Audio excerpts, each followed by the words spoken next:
Hi friends, welcome back. എല്ലാവർക്കും പുതിയൊരു വീഡിയോയിലേക്ക് സ്വാഗതം. ഈ ഒരു വീഡിയോയിലൂടെ നമ്മൾ നോക്കാൻ പോകുന്നത് എങ്ങനെയാണ് ഗൂഗിൾ പേയിൽ ഓട്ടോ പേയുടെ ഓപ്ഷൻ വരുത്തുന്നത് എന്നാണ്. ഒരുപാട് പേർക്ക് ഈ ഒരു വിഷയമുണ്ട്. ചില ഗൂഗിൾ പേ ഓപ്പൺ ചെയ്ത് കഴിഞ്ഞാൽ നമ്മുടെ പ്രൊഫൈൽ ഫോട്ടോയിൽ ക്ലിക്ക് ചെയ്ത് താഴേക്ക് നോക്കിക്കഴിഞ്ഞാൽ ഓട്ടോ പേ എന്ന് പറയുന്ന ഈ ഒരു ഓപ്ഷൻ നമുക്കിവിടെ കാണാൻ വേണ്ടി സാധിക്കില്ല. ഇതിന് പല കാരണങ്ങൾ കൊണ്ട് നമുക്ക് ഓട്ടോ പേ ഇല്ലാതെ വരാം. ചിലപ്പോൾ നമ്മൾ ജിമെയിൽ ID ചേഞ്ച് ചെയ്ത് കഴിഞ്ഞാൽ ചില സമയത്ത് നമ്മുടെ ഓട്ടോ പേ ഇതുപോലെ ക്യാൻസൽ ആയി പോകും. അതുപോലെ നമ്മൾ ഒരിക്കലും ഓട്ടോ പേ ഓപ്പൺ ചെയ്യാത്ത, ഓട്ടോ പേയുടെ ഓപ്ഷൻ നമ്മൾ ഓൺ ചെയ്യാത്ത ഒരു ആപ്ലിക്കേഷൻ, നമ്മൾ സബ്സ്ക്രിപ്ഷൻ എടുക്കാത്ത ഒരു അക്കൗണ്ട് ആണ് ഈ ഒരു ഗൂഗിൾ പേ എങ്കിലും നമുക്ക് ഓട്ടോ പേയുടെ ഓപ്ഷൻ ചിലപ്പോൾ കാണാൻ സാധിക്കില്ല.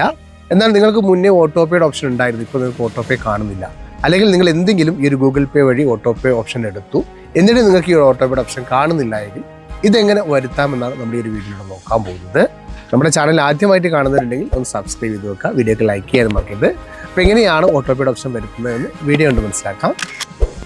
ഇവിടെ നമ്മൾ പ്രൊഫൈൽ ഫോട്ടോയിൽ ക്ലിക്ക് ചെയ്ത് കഴിഞ്ഞാൽ ഇതുപോലെ ഇൻ്റർഫേസിലേക്ക് വരും. ഇവിടെ നമുക്ക് നമ്മുടെ QR കോഡിന് താഴെ ആയിക്കൊണ്ട് നമുക്ക് ഓട്ടോ പേ എന്ന് പറയുന്ന ഒരു ഓപ്ഷൻ കാണാൻ വേണ്ടി സാധിക്കും. എന്നാൽ ഈ ഒരു ആപ്ലിക്കേഷനകത്ത് നമുക്കത് കാണാൻ വേണ്ടി സാധിക്കുന്നില്ല. ഇതെങ്ങനെ വരുത്തും എന്നാണ് ഈ ഒരു വീഡിയോയിലൂടെ നോക്കാൻ പോകുന്നത്.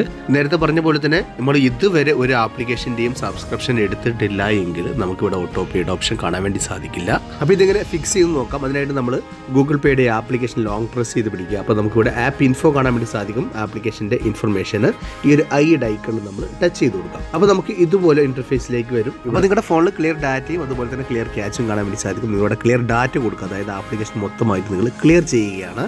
അതിനുശേഷം നിങ്ങൾ പ്ലേ സ്റ്റോറിനകത്ത് പോകുക. അപ്പോൾ നിങ്ങൾക്ക് അപ്ഡേറ്റ് കാണാൻ വേണ്ടി സാധിക്കും. ഈ ഒരു ആപ്ലിക്കേഷൻ നിങ്ങൾ അപ്ഡേറ്റ് ചെയ്യുക, അതായത് ആദ്യം ക്ലിയർ ഡാറ്റ കൊടുത്തതിന് ശേഷം നിങ്ങൾ ഇതുപോലെ ആപ്ലിക്കേഷൻ ഒന്ന് അപ്ഡേറ്റ് ചെയ്യുക പ്ലേ സ്റ്റോറിനകത്ത് പോയിട്ട്. ശേഷം നമുക്കിവിടെ ഓപ്പൺ എന്ന് കൊടുക്കാം. ഓപ്പണിൽ ക്ലിക്ക് ചെയ്ത് കഴിഞ്ഞാൽ ഇതുപോലെ വരും. നമുക്കിവിടെ നമ്മുടെ നമ്പർ എൻ്റർ ചെയ്യാനുള്ള ഓപ്ഷൻ വരും. ഗൂഗിൾ പേയുടെ നമ്പർ, ഇവിടെ നമ്മുടെ നമ്പർ കൊടുക്കുക. അതിനുശേഷം ഇവിടെ കണ്ടിന്യൂ കൊടുക്കുക. ഇവിടെ ജിമെയിൽ ID സെലക്ട് ചെയ്ത് കൊടുക്കുക. അതിനുശേഷം അക്സെപ്റ്റ് കണ്ടിന്യൂ എന്നൊരു ക്ലിക്ക് ചെയ്ത് കൊടുക്കാം. ഗൂഗിൾ പേയുടെ നമ്പർ ഈ ഒരു ഫോണിനകത്ത് ഉണ്ട് എന്നൊക്കെ നമ്മൾ ഉറപ്പ് വരുത്തുക. അതിനുശേഷം നമുക്ക് ഇതുപോലെ കാണാൻ വേണ്ടി സാധിക്കും. ഇവിടെ വെരിഫൈ നടന്നുകൊണ്ടിരിക്കുകയാണ് നമ്പറിൻ്റെ. അതിനുശേഷം നമുക്ക് ഇവിടെ വെരിഫൈഡ് എന്ന് കാണാൻ വേണ്ടി സാധിക്കും.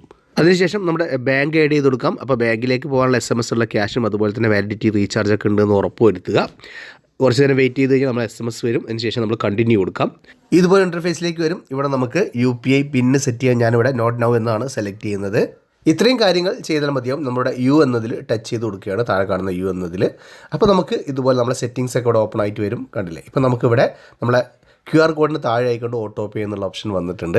അപ്പോൾ ഈ ഒരു മെത്തേഡ് നിങ്ങൾ നിർബന്ധമായിട്ടും ട്രൈ ചെയ്ത് നോക്കുക. ഈ ഒരു മെത്തേഡിലൂടെ നമുക്ക് മുന്നേ നമുക്ക് ഓട്ടോ പേ ഉണ്ടായിരുന്നു എങ്കിൽ, അതുപോലെ നമ്മൾ ഓട്ടോ പേയുടെ സബ്സ്ക്രിപ്ഷൻ ഏതെങ്കിലും എടുത്തിട്ടുണ്ട് എങ്കിൽ ഇതുപോലെ കാണുന്നില്ല എങ്കിൽ ഈ ഒരു മെത്തേഡിലൂടെ നമുക്ക് വരുത്താവുന്നതാണ്. ആപ്ലിക്കേഷൻ ക്ലിയർ ഡാറ്റ കൊടുക്കുന്നതിന് മുന്നേ നിങ്ങളുടെ ഫോണിനകത്ത് വാലിഡിറ്റി റീചാർജും അതുപോലെ തന്നെ ടോപ്പ് അപ്പ് ബാലൻസും ഉണ്ട് എന്നുള്ള കാര്യം ഉറപ്പ് വരുത്തുക. വീഡിയോ യൂസ്ഫുൾ ആയെന്ന് കരുതുന്നു. ഇഷ്ടപ്പെട്ടാൽ തീർച്ചയായും വീഡിയോക്ക് ലൈക്ക് ചെയ്യുക. ഇതുപോലെ അറിയാത്ത നിങ്ങളുടെ സുഹൃത്തുക്കളിലേക്ക് ഈ ഒരു വീഡിയോ ഷെയർ ചെയ്ത് കൊടുക്കാനും മറക്കരുത്. നിങ്ങളുടെ അഭിപ്രായം കമൻ്റായിട്ട് രേഖപ്പെടുത്തുക. അപ്പോൾ ഇൻഫോർമേറ്റീവ് ആയിട്ടുള്ള മറ്റൊരു വീഡിയോയുമായി നമുക്ക് അടുത്തൊരു വീഡിയോയിൽ കാണുമ്പോഴേക്കും എല്ലാവർക്കും ബൈ.